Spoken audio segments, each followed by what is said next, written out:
الجزائر. وكره ملعوبه الان على طول، ملعوبه الان النصر في جهه اليمين الان، خطره العرضيه، خطره الله!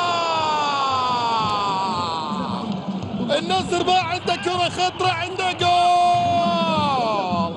السلاوي عمل كره عرضيه على طول، خادعت حارس المرمى عماد الدوسري.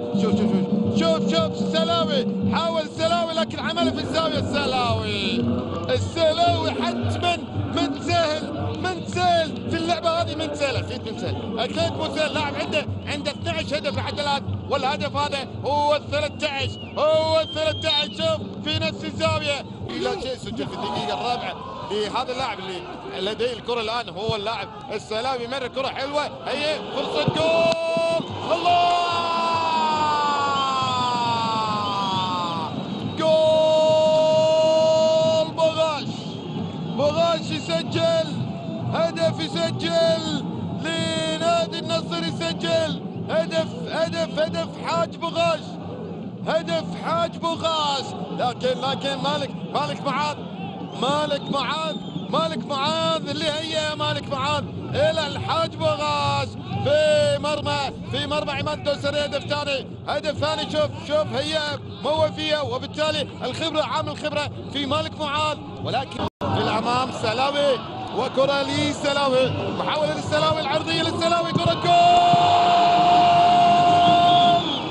الله! العرضيه من السلاوي قاتله، على طول توبعها بوغاش، الحاج بوغاش يسجل الهدف الثاني في هذه المباراة، والهدف الثالث النصراوي. لكن السلاوي شلون يمرر الكرات بهذه الطريقة؟ ما يسهل من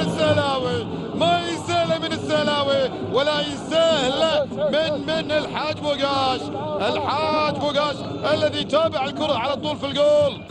كرة تصل الآن على طول، هي سلاوي أمام ال 18 الآن، خطرة، تسديدة على الجول، هو الجول الرابع.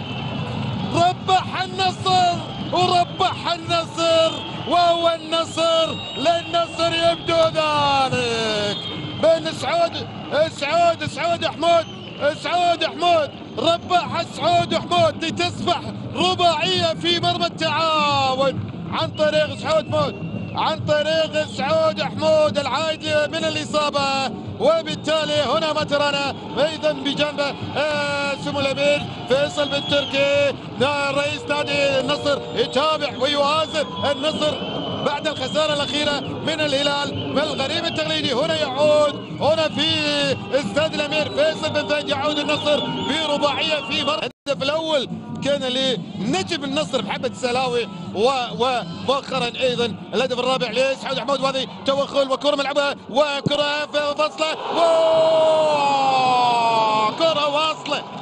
كره واصله للخامس، وصلها للخامس هو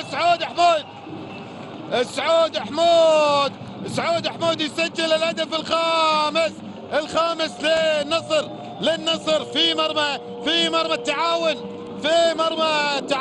الكرة واصلة، لكن يبغى الفضل يعود لوصول الكرة للزيلعي. شوف تلاعب في لاعبي التعاون، وهنا ايضا ياتي هو سعود حمود يركض